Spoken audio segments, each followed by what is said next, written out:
आसनसोल शहर भले ही दूषित हो, लेकिन आसनसोल नगर निगम के मेयर विधान उपाध्याय ने उठाई है झाड़ू।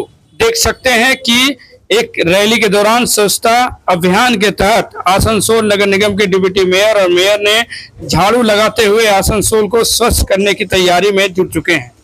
ये स्वच्छता ही जागरूक की रैली निकाली गई, जिससे लोगों को जागरूक किया गया, लेकिन आम जनता जागरूक होने से तैयार नहीं। आइए अब आपको सुनाते हैं कि मेयर ने क्या कुछ कहा इस स्वच्छता अभियान के तहत।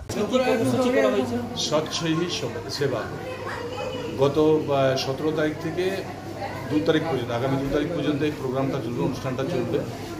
এতে শহরকে পরিষ্কার পরিচ্ছন্ন, জঙ্গল সাফ করা, ব্লাড ডোনেশন ক্যাম্প, তারপরে বিভিন্ন ধরনের অনুষ্ঠান এগুলো করা হচ্ছে। তো আজকে এটা শহরকে পরিষ্কার করার জন্য, ঝাড়ু দিয়ে পরিষ্কার করার জন্য আজকে শুভারম্ভ হলো। বিভিন্ন জায়গায় আমাদের পুরো টিম যারা আছে, স্যানিটারি ডিপার্টমেন্ট যারা আছে, তারা পরিষ্কার পরিচ্ছন্ন যেভাবে রেগুলার করছে, গোটা বছরে করে থাকে।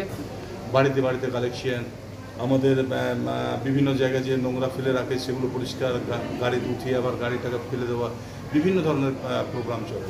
তো সেগুলোকে আজকে একটা উদ্বোধন করা হলো, যাতে শহরটাকে পরিষ্কার পরিচ্ছন্ন, ঝাড়ু দিয়ে যাতে পরিষ্কার পরিচ্ছন্ন করে রাস্তাঘাট রাখা হয়, তাদের শুভারম্ভ।